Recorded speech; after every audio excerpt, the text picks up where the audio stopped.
Another thing that makes the Pivot unique among its competitors is that it has a solid grip face.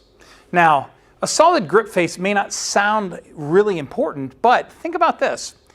If you have gaps on your grip face, so maybe the center of the driver plate doesn't have any grip face, or it doesn't go to all the edges or all the corners, any area where you don't have something grabbing what you're driving and holding onto it is an area where you're not getting cleaning performance. This is similar to where maybe your car, if it ever has gotten stuck in mud, tire just sits and spins. You've got no traction. And it's the same thing on your grip face. If you don't have grip face covering the entire area, then you don't have traction and you don't have cleaning performance with every inch of whatever you're cleaning with. So one of the things that, again, makes the Pivot unique among its competitors is the solid grip face that holds on to whatever you're driving on the floor.